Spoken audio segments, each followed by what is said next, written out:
그 화병이라는 것은 그 억제된 분노가 다른 정신질환으로 나타나는 것입니다. 단지 화만 나는 게 아니고 그냥 억울하고 분해요. 그러다가 어떤 때는 자기도 모르게 어떤 충동적인 행동을 할 것 같고 누군가에 대해서 그냥 미워하는 정도가 지나쳐서 그냥 증오심을 느낍니다. 그리고 우리가 보면은요, 사회적으로 좀 남의 험담을 많이 하지요. 이 남의 험담을 많이 하는 이유도 분노의 다른 표현일 수도 있습니다. 이 험담을 할 때는 상대에 대해서 이제 화도 나지만 뭔가 질투 그리고 피해의식 등이 합쳐서 이제 나타나기 때문이죠. 어떻게 하면은 우리가 적절하게 분노를 표현하고 적절하게 분노를 다스릴 수 있을까요?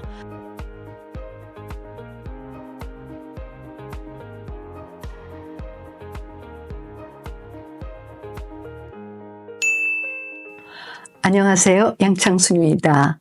제가 지난 시간에 우리가 언제 분노의 감정을 느끼는지 그리고 다른 사람들보다도 보다 더 쉽게 화를 내는 사람들의 심리에 대해서 말씀드렸는데요.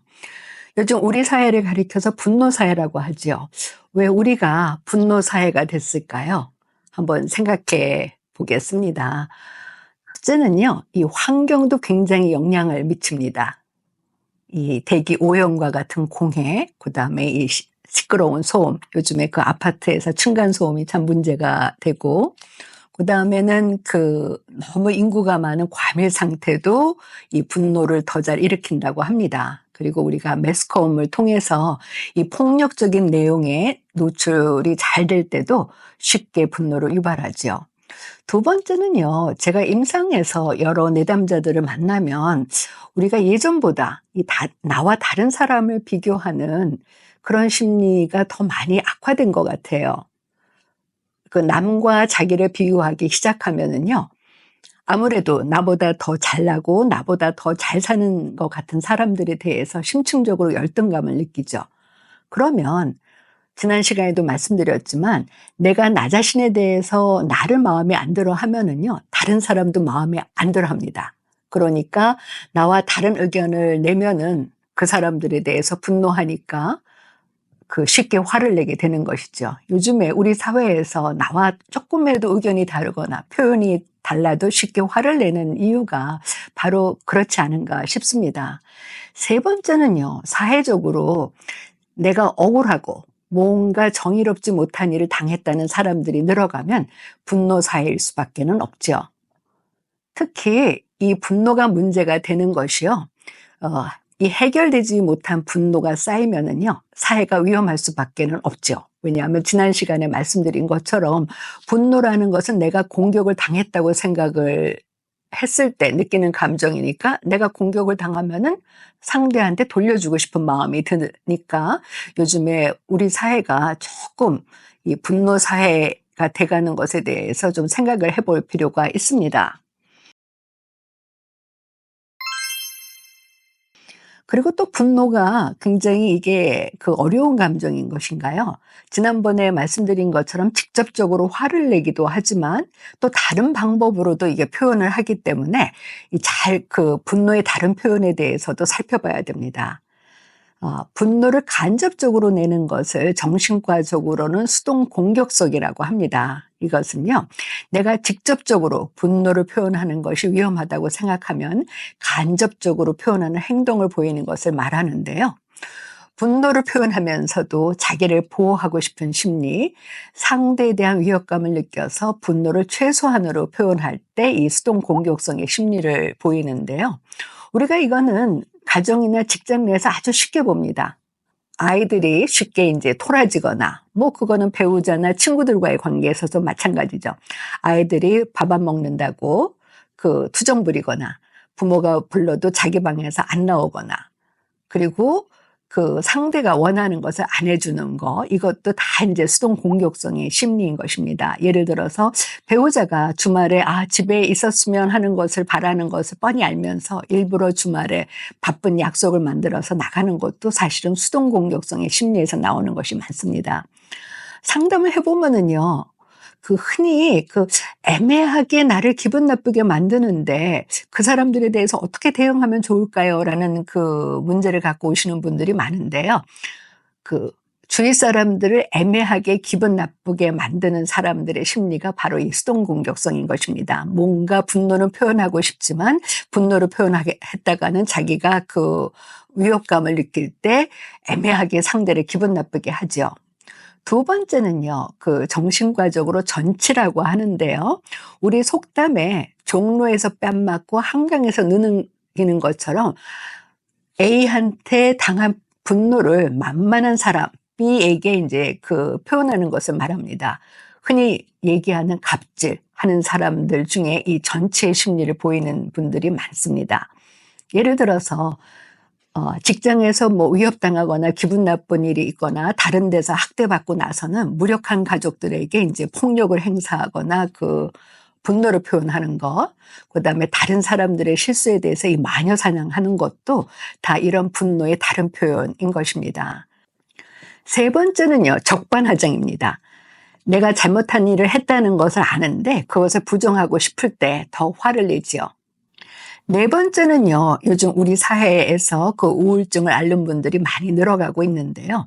우울증은 심리적으로 말씀드리면 상대에 대한 분노와 공격성을 자기 자신에게로 향하는 심리인 것입니다. 그래서 우울증이 심해서 자살하는 심리가 여기에 해당하는 겁니다. 나를 힘들게 하는 상대에게 그 분노를 표현하지 못하거나 자기의 분노를 돌려주지 못하니까 내가 나를 죽임으로써 복수하고자 하는 심리가 바로 자살의 심리라고 할 수가 있습니다. 그리고 우리의 그 문화와 연관된 이제 병 중에서 화병이 있는데요.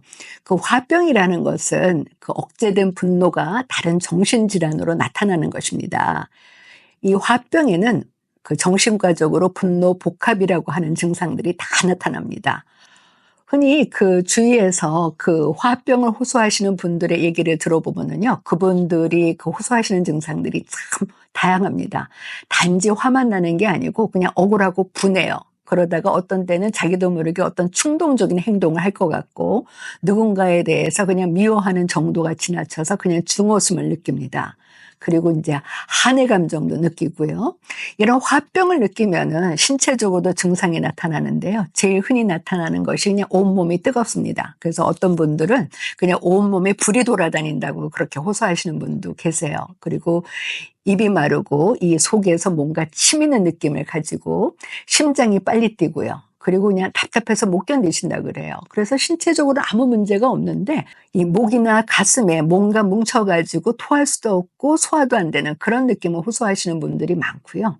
그냥 한숨으로 나타나시는 분도 많습니다. 그리고 그냥 직장에서 그 회의를 하다가 갑자기 뛰쳐나가고 싶은 그런 충동을 느끼시는 분들도 계세요.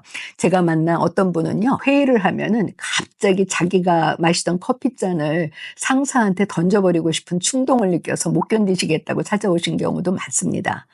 그리고 우리가 보면은요, 사회적으로 좀 남의 험담을 많이 하지요. 이 남의 험담을 많이 하는 이유도 분노의 다른 표현일 수도 있습니다. 이 험담을 할 때는 상대에 대해서 이제 화도 나지만 뭔가 질투 그리고 피해의식 등이 합쳐서 이제 나타나기 때문이죠. 그다음에 이 분노가 어떤 그 심리적으로 나타나는 것이 아니라 신체적으로 나타나는 경우도 있는데요. 그것을 정신과적으로 이제 신체화 장애의 한 부분으로 봅니다. 고혈압이라든지 심장 발작 등의 증상으로 나타나는데요. 사실 우리가 그 화를 잘 내는 사람들의 얼굴을 보기가 힘들죠.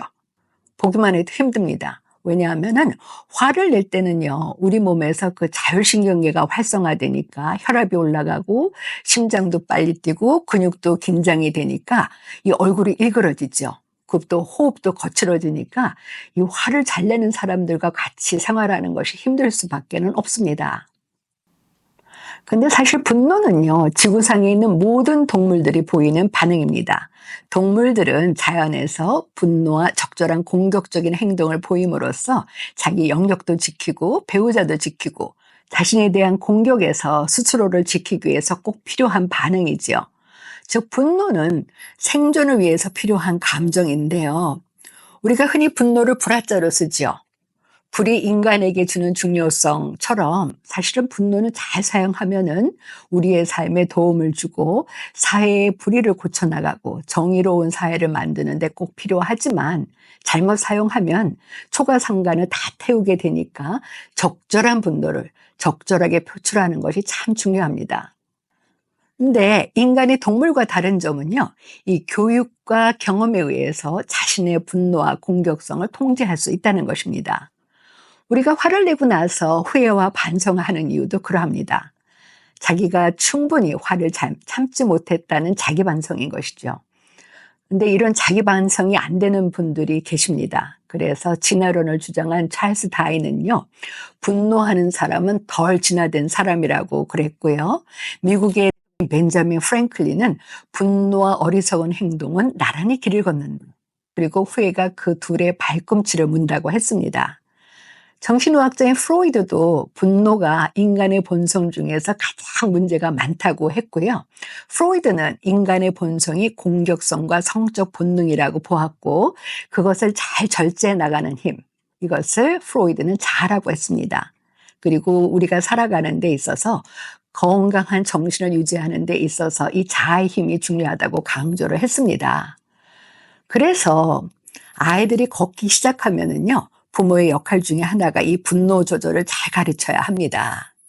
근데 그 아이들은 분노 조절을 잘 못하니까 자기 뜻대로 안 되면은 뭐 장난감을 던지거나 누군가를 때리거나 하는데 그때 현명하게 이 분노 조절을 잘 가르쳐야 한다는 것이죠.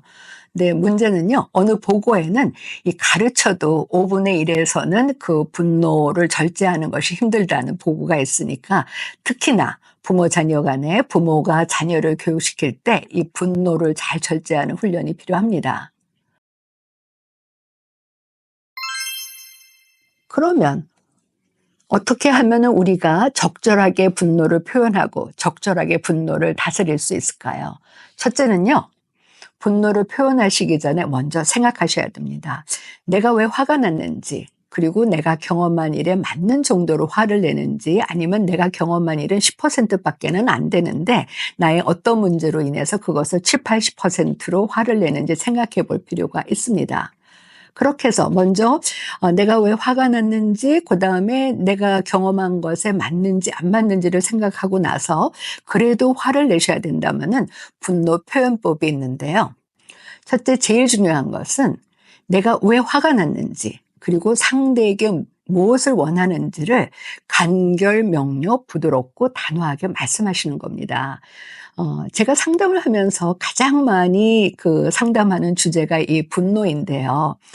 제가 그분들한테 그 화를 낼 때마다 본인이 화를 내는 것을 한번 녹음하거나 녹화해서 들어보시라 그래요. 그러면은 처음에는 뭐 그렇게 쓸데없는 것을 시키냐 하는데 본인도 자기가 화를 낼 때 자기의 모습을 녹음하거나 녹화하고 나서는 놀라세요. 왜냐하면 내가 무엇 때문에 화가 났는지, 내가 상대한테 무엇을 원하는지는 하나도 없고 그냥 내가 얼마나 잘났고 상대는 얼마나 못났는지에 대해서만 이제 그 모욕과 무시하는 표현을 한다는 것이죠. 그래서 절대로 그 분노할 때 불필요한 에너지 방출은 금물인 것입니다. 그리고 세 번째는요, 자기의 가학적이고 공격적인 충동을 조심하셔야 됩니다. 우리가 흔히 영화나 드라마를 보면은 그 화를 내다가 그냥 뒷목을 잡고 쓰러지시는 분들 있죠. 바로 이런 경우인 것입니다.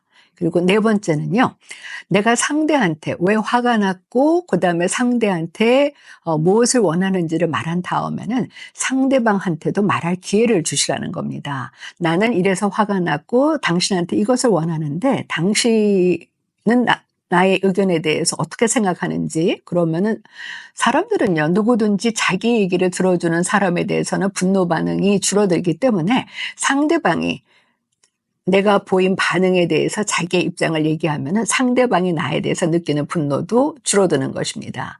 그리고 제가 늘 강조하는 것이요, 분노는 내가 지금 경험한 23시간 57분 후에 3분만 화내고 잊어버리시라고 합니다. 성경에도 분노는 더디하라고 나와 있는데요. 지금 내가 화를 내면은 상대한테 모욕적이고 무시하는 얘기를 할 것 같으면 그것을 잘 다스리신 후 하루 동안에 내가 왜 화가 났고 내가 경험한 것에 맞는지, 그리고 정말 내가 상대한테 원하는 것은 무엇인지 생각할 수 있는 시간이 되니까 그것을 23시간 57분 후에 3분만 얘기하시고 잊어버리시라는 거죠. 그리고 그 다음에는요, 감정의 부메랑 효과를 기억하시라는 겁니다. 내가 상대를 칭찬하고 격려하면 상대도 나에 대해서 칭찬하고 격려하게 돼 있지만, 내가 상대를 모욕하거나 무시하면 상대가 꼭 그것을 나에게 돌려주고 싶어 하는 심리를 가지고 있다는 것을 알 필요가 있습니다. 그리고 중요한 것은요, 아무래도 힘 있는 사람들이 화를 잘 내겠죠. 그래서 제가 그 조직이나 기업의 임원 코칭의 단골 메뉴인데요. 제가 상담한 분들 중에서는 그냥 화를 낼 때마다 물건을 집어던지고 욕하고 그러시는 분들도 계시는데, 그런 분들한테 본인에 대해서 한번 녹음하고 녹화하시라고 해보면은 그것을 고치는 경우가 참 많습니다. 그리고 참 중요한 것은요, 본인이 분노를 잘한다고 생각하시면 이 얘기를 꼭 기억하셨습니다. 목소리는 서열에 반비례 하는데 마피아의 두목이 가장 목소리가 작대요. 그러니까 마피아의 두목처럼 힘 있는 사람은 가장 조용하게 말해야 한다는 것입니다. 그리고 특히 자기가 화를 내면 손해인 줄 알면서도 그 화를 참지 못하고 견디지 못하겠다는 분들도 참 많으시고요. 이 분노 중독에 걸리신 분들도 꽤 계세요. 본인도 그 분노를 하는 것이 손해라는 걸 아는데 이 화를 내지 않으면은 견디지를 못한다고 찾아오시는데, 물론 그것이 그럴 때는 감정의 응어리를 풀어주는 효과가 있지만 그 결말은 불리한 쪽으로 작용한다는 것을 기억할 필요가 있습니다. 그리고 모든 인간관계처럼 분노도 습관이고요. 내가 던진 분노는 나에게 언젠가는 부메랑으로 돌아온다는 것을 기억할 필요가 있습니다. 그래서 그 옛날 세네카라는 철학자는 분노라는 병은 모든 악을 압도한다고 했습니다. 특히나 중요한 것이요, 이 사회생활을 해보면 아주 영악스럽게 분노를 이용하는 분들이 계세요. 예를 들어서 우리가 흔히 고기를 잡으려면 물을 휘저으라 그러죠. 그런 것처럼 일부러 상대방의 심기를 어지럽혀서 화를 내게 만든 다음에 그 기회를 잡는 사람들이 있기 때문에 그런 분들을 조심할 필요가 있습니다. 제가 상담한 분 중에 어떤 분은요, CEO 앞에서 일부러 임원의 심기를 건드려서 폭발하게 해가지고 그 조직에서 내쫓은 경우도 있습니다. 제가 우연히 영화배우 톰 크루즈의 그 인터뷰 영상을 본 적이 있었는데요. 아주 인상적이었습니다. 기자가 계속 톰 크루즈에게 약을 올리면서 톰 크루즈가 그 오픈하고 싶지 않은 사적인 질문을 계속 하더라고요. 그러니까 톰 크루즈가 처음에는 참다가 그 질문의 도가 점점 지나치니까 잠깐 멈춥시다 하면서, 이것은 당신이 궁금해하는 문제인 것 같으니까 나는 답을 안 하겠습니다 라고 아주 단호하게 얘기를 하고, 그리고 오히려 기자한테 물어보더라고요.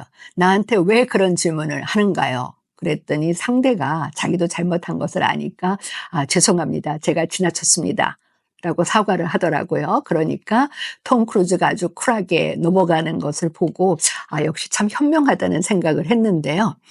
이 분노라는 감정은 제가 말씀드린 것처럼 불화자에 해당하기 때문에 그 불을 잘 사용하면은 우리가 인간이 살아가는데 큰 도움이 되지만, 잘못 사용하면은 초가상간을 다 태우는 것처럼 분노를 잘 사용하면은 나도 보호할 수가 있고 우리 사회가 정의로운 사회로 나갈 수 있는데 도움이 되지만, 잘못 사용하면은 나도 파괴시키고 우리 주위도 파괴시킬 수가 있기 때문에 잘 다스리는 것이 필요하겠죠. 감사합니다.